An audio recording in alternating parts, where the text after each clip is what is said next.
All right, now that Dad's gone, I'll be the one to distribute the inheritance. After my husband David passed away and the funeral was over, our eldest son, Mike, immediately started talking about the inheritance. What? Why should you be the one to do it? Seeing the puzzled look on the face of his younger brother Kevin, Mike gave a sly smile. Well, Dad's death was so sudden, he didn't leave a will, right? So, as the eldest, it's up to me to distribute it. At Mike's words, I could only stare in astonishment. First, I'll inherit all of Dad's real estate. Mom can have this house, and Kevin will get whatever's in Dad's bank account. I exploded at Mike's selfish words. All this time, David had been sending money every month to support Mike and his wife because of their carelessness with finances. Yet, Mike seemed to forget all the kindness, not even mourning David's death, but only focusing on money. At that moment, Kevin made a suggestion to me. And it was then I decided to get back at the selfish couple. My name is Laura, and I'm 75 years old. I've been married to my husband David, a former office worker, for 50 years. I gave birth to our eldest son, Mike, when I was 27. Experiencing childbirth and parenting for the first time was a series of unfamiliar challenges, and it was so hard that I almost gave up. 3 years later, I gave birth to our second son, Kevin. You might think the second time around would be easier with some experience, but instead, the parenting struggles just doubled with the addition of another child. Raising 2 boys was, even in retrospect, an exhausting daily ordeal. However, once the kids got married and it was just David and me again, I began to miss those busy days. Though just an office worker, David earned enough to support our family of 4 comfortably, so we never struggled financially. After the kids graduated from college and our household finances eased, David started investing in real estate. I don't know the details, but he's made arrangements to ensure we have income for our retirement, so he wants me to feel secure. I respected and trusted David so much, and I thought we were set for a peaceful retirement without financial worries. However, reality wasn't so kind. Our serious son, Mike, failed his job search and started spending his days drinking and wasting money. Mike had always been a good student and attended the highest-ranked high school in our county, where he maintained decent grades. The neighbors praised him as a son to be proud of, and he seemed pleased about it too. For college, he moved to New York and attended a fairly well-known private university. As parents, we were proud of Mike and had no doubts he would land a job at a reputable company. However, once he left his hometown for New York, Mike was hit with the reality. There were many people who were more capable than him, and despite attending numerous job interviews at prestigious companies, he failed each one. Eventually, he returned home and got a job at a decent company. Apparently, a few of his middle school classmates worked at the same company. He ended up working under a classmate who had attended a much less competitive high school and had entered the workforce sooner after junior college. Whether this hurt Mike's pride or not, he began to drink to the point of losing his memory daily. Mike, it's bad for your health to drink so much. Stop it. What? Shut up, old man. Just lend me some money instead. My salary's too low to even go out drinking. I just lent you money recently. I can afford to lend you tens of thousands of dollars every time. Then Mike smashed the glass he was holding. So you have a money to spare, but you won't lend any to your own son. I get it. You don't care about me because I failed in my career. Sorry for not being your pride and joy. That's not true at all. So you'll lend it to me, right? David pondered for a moment and reluctantly handed Mike some money. Being physically large and strong, I couldn't oppose Mike, and all I could do was clean up the broken glass. Mike seems to feel inferior to his younger brother, Kevin. Kevin graduated from the school at a local national university and is now working as a lawyer. Both Mike, who works in a general company, and Kevin, who works as a lawyer, are precious sons to me. I think they are both admirable. However, no matter how much I say this to Mike, he just pushes me back. Kevin married a woman he had been dating since college and now lives nearby.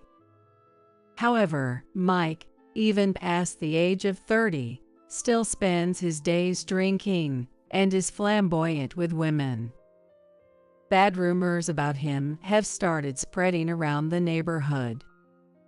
As he was living his life by borrowing more than $1,000 from David every month, I couldn't help but feel anxious about his future. Then, when Mike turned 38, he brought home a woman named Mary, saying he wanted to marry her. Meeting Mary changed me. I've been too dependent on you guys until now. But from today, as a man, I plan to take care of Mary. Seeing Mike smile calmly, I was relieved that he had finally changed for the better. Mary was 23 years old, 15 years younger than Mike. At the time, marriages with a significant age difference were rare, and I had my concerns. However, I was overjoyed that Mike wanted to be independent, and I blessed their marriage. But that was a mistake. Mary turned out to be very extravagant with money. 2 weeks after they got married, Mike and Mary came to our house and asked for money. We're planning a honeymoon trip, but we're short on cash. Could you lend us some? Where are you planning to go? Mary wants to go to Italy. Mike and Mary were looking at each other happily. Italy's far and travel is expensive, right? Why not choose something more within your means, like a domestic trip? What? A domestic trip for a honeymoon? Unbelievable. It's a once-in-a-lifetime thing. Isn't it normal to fly first class to go abroad? David, you're wealthy. Why are you being stingy? If you have the money, just lend it to us right away. Mary said this without any shame. Mike didn't reprimand her. Instead, he nodded deeply in agreement with her words. Really, Dad has always been stingy. You have the money, so stop being so tight. Mom and you don't really spend much anyway, right? Exactly. It's a waste not to use money. We'll spend it for you. Seeing Mary's beaming smile gave me a headache. Mary was unlike anyone I had ever met before, and I didn't know how to deal with her. The two of them wouldn't listen and kept saying it was natural for David, who has money, to share it with them since they don't have any. Not just for the honeymoon, but they would often run out of money and come to our house asking for loans. Before I knew it, David had started sending money to Mike and Mary every month, like an allowance. When will this kind of life end? David was exhausted as he muttered that. Although our younger son Kevin tried to talk sense into Mike, Mike avoided him, wouldn't answer calls, and didn't reply to emails. Ultimately, even after Mike turned 40, David continued the financial support. Suddenly, that way of life came to an abrupt end. David passed away from an aortic dissection without any warning. I couldn't accept this sudden departure. No matter what I was doing, memories of David would flood back, and I couldn't stop the tears. While I was consumed by grief, it was Kevin who took care of the funeral arrangements and other necessary tasks. Despite his own grief, Kevin managed everything from arranging the funeral home to contacting relatives, ensuring the funeral went smoothly. Surrounded by former colleagues, neighbors, and longtime friends, David was sent off to heaven. Then, back home from the funeral home, as we sat drinking tea as a family, Mike suddenly stood up. All right, now that Dad's gone, I'll be the one to distribute the inheritance. What? Why should you be the one to do it? Well, Dad's death was so sudden, he didn't leave a will, right? So, as the eldest, it's up to me to distribute it. I was dumbstruck and could only stare at Mike as he spoke. First, I'll inherit all of Dad's real estate. Mom can have this house, and Kevin will get whatever's in Dad's bank account. There isn't much money in David's account. At most, about $5,000. The several $100,000 David had saved over the years, as a frugal man, had all been converted into allowances for Mike and Mary. Mike is aware of this and is probably trying to leave Kevin with only the small amount of money in the account for inheritance. Kevin is making good money anyway, right? No problem for him. And Mom, you don't have much longer to go, so you don't need money, and I'll take it. Okay. I exploded at Mike's selfish words. So, no more financial support from now on. What? Old lady, you might as well drop dead too. At Mary's words, Kevin sighed deeply. Then he said something shocking. All right, then. Mom and I will do without any inheritance. We'll renounce our claims. Kevin, what are you saying? It's okay. As I raised my voice in surprise, Kevin whispered in my ear. I don't really need the money, and I'll take care of you, Mom. Let Mike and Mary have all of Dad's estate. They can even live in this house if they want to. At Kevin's words, Mike's eyes lit up. Kevin sure is understanding. Just don't come back later asking for a share of the inheritance. Okay. Of course. Just one condition. Can I handle the inheritance proceedings? I know plenty of accountants. No problem at all. That's actually perfect. With Dad's estate, we can live it up. Yeah, there's a bag I've been wanting. And I want to go on a trip. Mike and Mary went home discussing all the things they wanted to do with the inheritance. I glared at Kevin. Why would you say something like that? Even after Dad died, Mike shows no sadness and only thinks about money. I don't want him to have any inheritance, and this house is filled with precious memories. It's okay. I have a plan. Kevin was smirking as he said that. Let's get back at Mike. And then, Kevin began to describe his plan for revenge. I was speechless at what he proposed. You'll help me, won't you, Mom? I nodded immediately.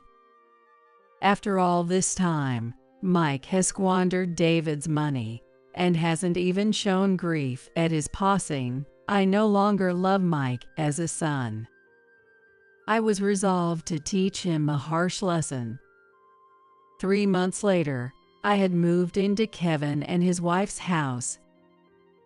All the inheritance is settled, and all of Dad's estate has gone to Mike.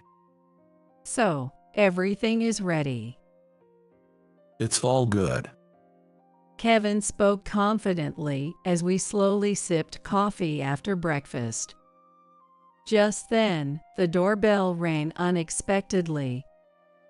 The monitor showed Mike and Mary. Mike, what brings you here early on a Sunday morning? It's not about what brings me here. What's this about? Suddenly, Mike's angry voice boomed. Kevin, unfazed and relaxed, responded, Don't shout. You're disturbing the neighbors. I'm coming to open the door. Just wait. When Kevin opened the door, there stood Mike and Mary, looking furious. Hey, I got a collection notice from the bank. What's this about? Exactly. We haven't borrowed any money from the bank. When I called the bank, they said it was money Dad had borrowed. But why do I have to pay it? Explain. Mike demanded, his face red with anger. That's obvious, isn't it? Because you inherited Dad's estate. What? So why am I losing money because I inherited it? It's not about inheritance tax, is it? Yeah. Besides the inheritance tax, you'll also have to deal with the debts Dad owed. The collection notice is asking for repayment of those debts. Dad had debts. What are you talking about? Dad was wealthy, wasn't he? His apartments were worth millions of dollars, and he was making tens of thousands every month in rent. Kevin shrugged in exasperation. He wasn't exactly in debt. He had taken out loans. It's common among those who invest in real estate. You borrow money from the bank to buy properties and then pay it back with a rental income. On the day of Dad's funeral, after Mike and Mary had left, Kevin had told me about David's debts. Just 2 months before he passed, he had purchased an apartment worth over $500,000 and had a substantial amount to repay to the bank. Debts are also inherited, so it was suggested that it might be better to renounce the inheritance, and I asked Kevin to handle the proceedings. If Mom and I claim the inheritance as well, the debt would have been split 3 ways. But since you wanted to inherit everything, Mike, you end up inheriting all the debts as well. What? What's that all about? Pretending to be rich, but actually just borrowing from the bank. What a pretentious old man. How can you say such a thing? As I glared at Mary for her words, she clicked her tongue loudly. Don't get so mad. It's not just any debt. It was a loan. There's rental income, so just make the monthly payments. It's because we don't have that kind of money that I'm angry. We thought we were going to get a lot of money and even went on a trip yesterday. We've already spent all our savings, so we don't have any money to pay the bank. You guys should pay it instead. Ignoring Mike and Mary's demands, Kevin tilted his head. Why should I have to pay? Isn't the rental income due soon? We can't wait for that. There are also credit card bills, and it's not enough. That's your responsibility for spending all the money, isn't it? Why do Mom and I have to clean up your mess? At Kevin's exasperated tone, Mike and Mary frowned. Stop acting so superior. You've always belittled me. Don't look down on me. I'm not looking down on you. It's just common sense, isn't it? If you don't live within your means, you'll end up regretting it. At Kevin's words, Mike twisted his face in frustration. I've got it.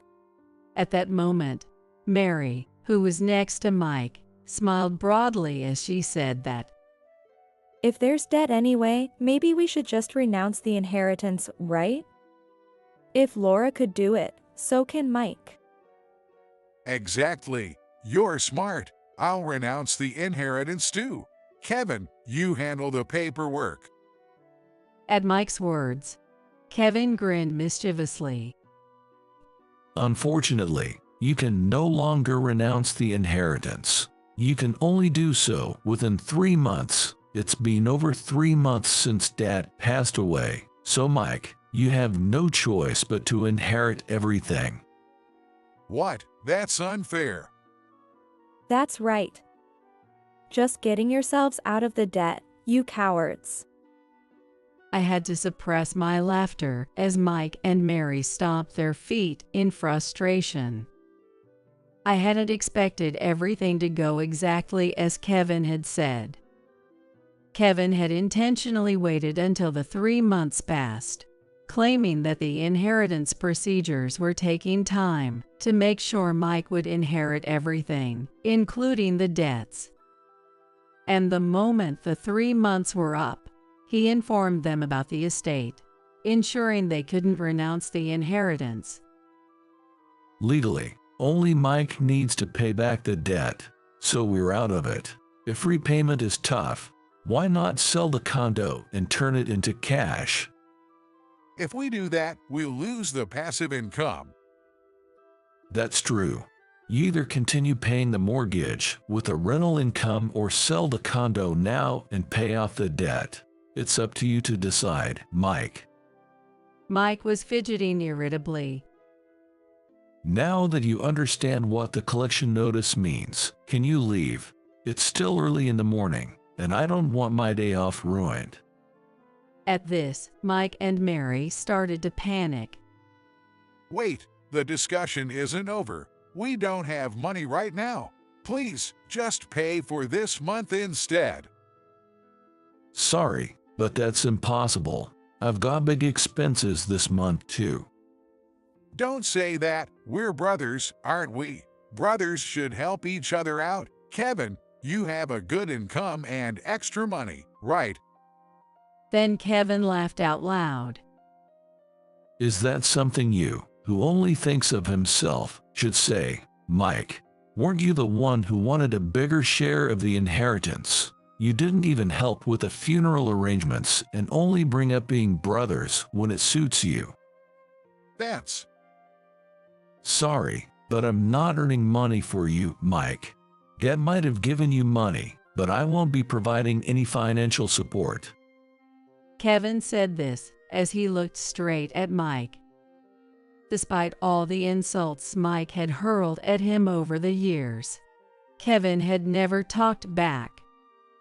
But it seemed he had been holding back stress all this time.